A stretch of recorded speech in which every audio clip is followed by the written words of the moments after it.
అంతేకాదు నేను హిట్లర్ లాంటి వాడని చెప్తున్నాడు. హిట్లర్ అంటే ఎవడు? హిట్లర్ అంటే ప్రపంచంలో ఎర్ర జెండా మీద కత్తిగట్టి, పేదలపై కత్తిగట్టి, సామ్రాజ్యవాదుల తరఫున ప్రపంచాన్ని కవళించి చూసినటువంటి ఒక దుర్మార్గుడు నియంత. హిట్లర్ అంటేనే ప్రపంచంలో అందరూ వ్యతిరేకిస్తారు. కమ్యూనిస్టులే కాదు, అందరూ వ్యతిరేకిస్తారు. ప్రజాస్వామ్యాన్ని కోరుకునే ప్రతి ఒక్కళ్ళు హిట్లర్ వ్యతిరేకిస్తారు, హిట్లర్ విధానాలు వ్యతిరేకిస్తారు. కానీ మన రాష్ట్ర ముఖ్యమంత్రి రేవంత్ రెడ్డి మాత్రం హిట్లర్ను పొగుడుతున్నాడు. నాకు కోపం వస్తే హిట్లర్ లాంటి అంటున్నాడు. ఎవరి మీద కోపం వస్తే?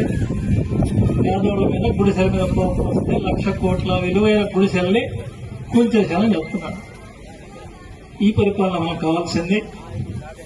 అయితే ఆయన ఒకటి విషయం మర్చిపోయాడు. హిట్లర్తో తను పోల్చుకోవడం అంటే మరి హిట్లర్ అంతిమ గడియలు కూడా పోల్చుకోవాలి. అంత చలాయించిన హిట్లరు ఎర్ర జెండా చేతిలో చిత్తుగా మట్టి గెలిచాడు, చరిత్రలో కలిసిపోయాడు. మరి ఈ హిట్లర్ ఎక్కడికి పోతాడో నాకు తెలియదు.